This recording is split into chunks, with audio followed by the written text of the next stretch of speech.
Hi hello అండి, అందరికీ నమస్కారం అండి. ఫ్రెండ్స్, మనకి ఇప్పుడిప్పుడే తెలుగు రాష్ట్రాలకు సంబంధించిన వెదర్ రిపోర్ట్ అయితే రావడం జరిగిందండి. ఇక్కడైతే మనకు వచ్చిన అప్డేట్ ప్రకారంగా ఇక రేపటి నుండి ఈ జిల్లాలకు భారీ వర్షాలు అంటూ అప్డేట్ అయితే వచ్చిందండి. అయితే ఇందుకు సంబంధించిన పూర్తి వివరాలు అయితే మన వీడియోలో తెలుసుకుందామండి. అంటే ఏ జిల్లాలకు ఈ వర్షపాతం ఉంటుంది ఏంటనేది క్లారిటీగా తెలుసుకుందామండి. వీడియో స్కిప్ చేయకుండా చూడండి ఫ్రెండ్స్, అప్పుడే మనకి పూర్తి సమాచారం అయితే తెలుస్తుంది. ఇక లేట్ చేయకుండా వివరాల్లోకి వెళ్ళిపోదాము. ఇక ఓవైపు రుతుపవనాల ప్రభావం, మరోవైపు బంగాళాఖాతంలో ఏర్పడనున్న అల్పపీడనం తెలుగు రాష్ట్రాలైన ఆంధ్రప్రదేశ్, తెలంగాణకు భారీ వర్షాలను తీసుకురానున్నాయి. ఇక రాబోయే 3 రోజుల పాటు ఉరుములు, మెరుపులు, ఈదురుగాలులతో కూడిన భారీ వర్షాలు కురుస్తాయని భారత వాతావరణ శాఖ ఐఎండీ కీలక అప్డేట్ అయితే ఇచ్చింది. ప్రజలు కూడా అప్రమత్తంగా ఉండాలని, తగిన జాగ్రత్తలు తీసుకోవాలని అధికారులు సూచిస్తున్నారు. ఇక వాతావరణ శాఖ వెల్లడించిన వివరాల ప్రకారం నేడు బంగాళాఖాతంలో అల్పపీడనం ఏర్పడనుంది. ఈ అల్పపీడనం, దానికి అనుబంధంగా ఉన్న ఉపరితల ఆవర్తనం ద్రోణి ప్రభావం వల్ల తెలుగు రాష్ట్రాలపై భారీ వర్షాల ప్రభావం తీవ్రంగా ఉండనుంది. రుతుపవనాలు కూడా చురుగ్గా కదులుతుండడంతో ఈ రెండింటి కలయిక విస్తారమైన వర్షాలకు దారితీస్తుంది.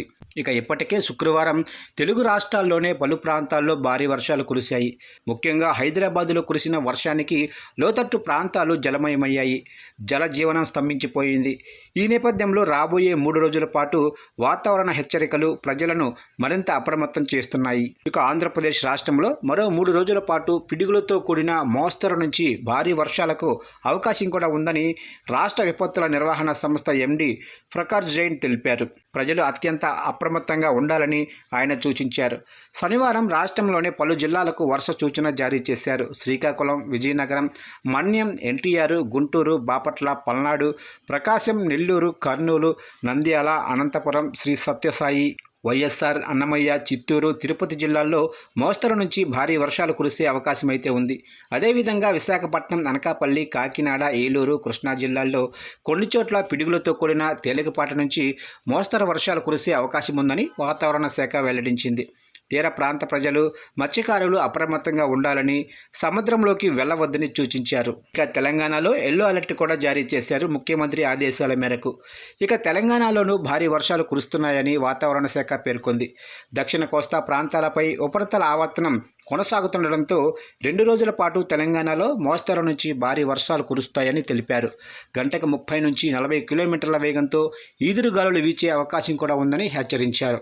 ఈ భారీ వర్షాల నేపథ్యంలో అధికారులు అప్రమత్తంగా ఉండాలని ముఖ్యమంత్రి రేవంత్ రెడ్డి ఆదేశాలు జారీ చేశారు. లోతట్టు ప్రాంతాల ప్రజలకు తగిన సహకారక చర్యలు అందించేందుకు సిద్ధంగా ఉండాలని, అవసరమైతే సహాయక శిబిరాలను ఏర్పాటు చేయాలని సూచించారు. ఇక ఈరోజు హైదరాబాద్తో పాటు రాష్ట్ర వ్యాప్తంగా వర్షాలు కురుస్తున్నాయని వాతావరణ శాఖ పేర్కొంది. ముఖ్యంగా జగిత్యాల, జనగాము, కామారెడ్డి, కరీంనగర్, ఆసిమాబాదు, మంచిర్యాల, మెదక్, నల్గొండ, నిర్మల్, నిజామాబాదు, పెద్దపల్లి, సిరిసిల్ల, రంగారెడ్డి, సిద్దిపేట, హనుమకొండ, యాదాద్రి జిల్లాలకు ఎల్లో అలర్ట్ ప్రకటించారు. అంటే ఈ జిల్లాల్లో భారీ వర్షాలు పడే అవకాశం అయితే ఉంది కాబట్టి ప్రజలు జాగ్రత్తగా ఉండాలి. హైదరాబాదు, మెడల్స్, రంగారెడ్డి జిల్లాల్లో మోస్తరు నుంచి భారీ వర్షాలు కురుస్తాయని వాతావరణ శాఖ హెచ్చరించింది. ఇక రాజధాని నగరం హైదరాబాదులో ఇప్పటికే శుక్రవారం కురిసిన వర్షానికి రోడ్లు జలమయం కావడంతో పాటు ట్రాఫిక్ అంతరాయాలు ఏర్పడ్డాయి. ఈ నేపథ్యంలో రాబోయే రోజుల్లో కూడా ఇదే పరిస్థితి పునరావృతం అయ్యే అవకాశం ఉన్నందున ప్రజలు ప్రయాణాలను వాయిదా వేసుకోవటం లేదా అత్యవసరమైతేనే బయటకు వెళ్లటం మంచిదని వాతావరణ నిపుణులు హెచ్చరిస్తున్నారు. ఇక పిడుగుల పట్ల జాగ్రత్తగా ఉండాలని చెబుతున్నారు. ఉరుములు, మెరుపులు ఉన్నప్పుడు చెట్ల కింద, విద్యుత్ స్తంభాల కింద నిలబడొద్దు. అవసరమైతే సురక్షిత ప్రాంతాలకు తరలివెళ్ళండి. ఇక ప్రయాణాల్లో జాగ్రత్త. రోడ్లపై నీరు నిలిచిపోయే అవకాశం ఉన్నందున ప్రయాణాలు చేసేటప్పుడు జాగ్రత్తగా ఉండాలి.